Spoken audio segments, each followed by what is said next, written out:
What's up everybody, this is Mike and the Dji Mavic Air has been announced. In today's video, I want to give you all the information you need to know, so if you're wondering if you should get the drone or not, hopefully this video will help you out.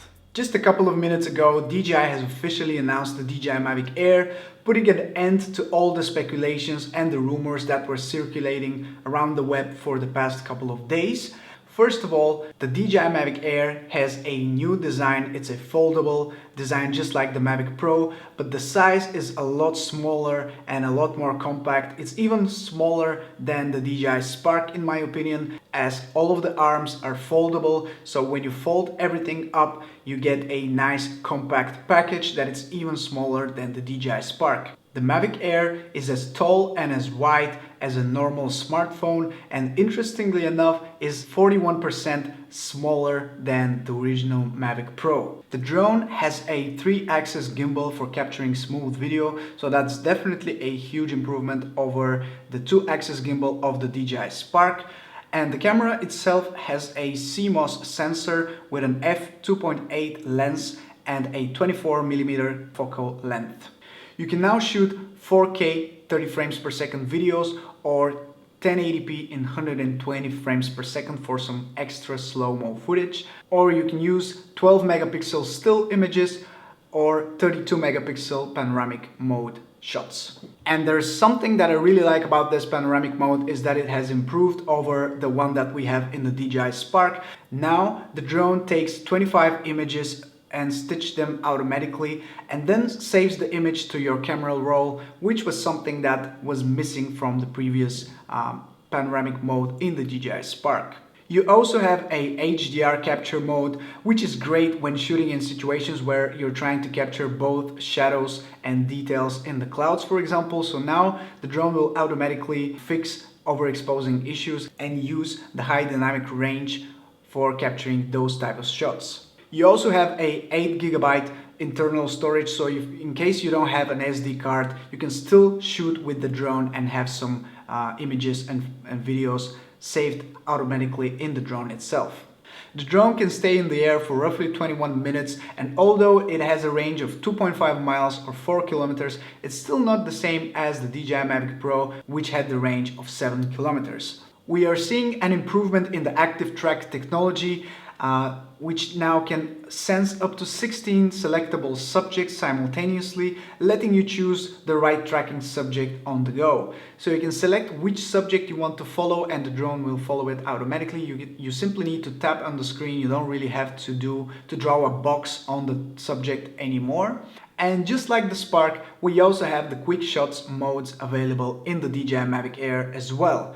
We can choose between 6 different quickshot modes: Rocket, Droney, Circo or Helix, which are all modes that we have seen on the Spark, but we also have 2 new ones which are called Asteroid and Boomerang. Those 2 new modes are really interesting looking and I can't wait to try them on, as during the presentation they looked really well made and very interesting, very different from what we can normally do by ourselves. The gesture control technology is also present in the DJI Mavic Air. You will be able to control it with the palm of your hand just like the Spark, but now the technology has improved a lot and you can do a lot more with the drone. It will be a lot more responsive, a lot more agile, and overall just easier to control, and I'm looking forward to seeing whether or not I will be using more gestures now. Also, we have seen the announcement of the new vision sensing system for the DJI Mavic Air called Flight Autonomy 2.0. With this system, the aircraft observes the surrounding environment and learns its orientation, achieving comprehensive protection. Meaning the drone can adjust its altitude to prevent hitting an obstacle or just go around it automatically. Of course, we also have sport mode, which allows you to fly the drone up to 68 kilometers per hour. And unfortunately, we don't have OcuSync technology, so we still have the Wi-Fi video transmission technology, just like the one we had in the Spark. Now it's a bit enhanced, so hopefully it will allow us to have a bit more stability during flight up to 4 kilometers away. Personally, I'm not a huge fan of the Wi-Fi video transmission technology, so I was a bit let down by this, but it is what it is. Last but not least, the DJI Mavic Air will be compatible with the DJI goggles. So if you want to use that with the goggles, you will be able to do so. The price of the drone is $799 for the basic package, and the Fly More combo is $999. The shipping starts from this Sunday, the 28th of January, and I'm so excited to get mine. I've just ordered a black Fly More combo DJI Mavic Air, so hopefully next week I will have it in my hands and I'll be able to do a lot more videos with it. I will be, of course, comparing it to the Spark, as it's very closely related to the Spark. It's I would say it's a step above the Spark, but it's not right up there with the DJI Mavic Pro or the Phantom 4 Pro.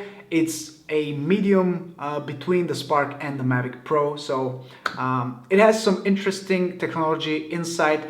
It's not something that is going to blow you away from the regular drones that we have seen so far, but it's a great response to the Autel Robotics Evo and the newer technology that we are seeing in drones.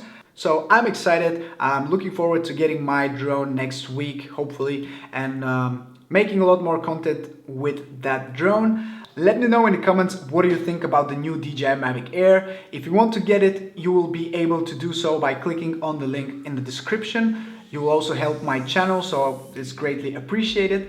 I'm looking forward to hearing what do you have to say about the new DJI Mavic Air. I'm looking forward to making a lot more content with that drone, and I'll talk to you guys very soon in my next video.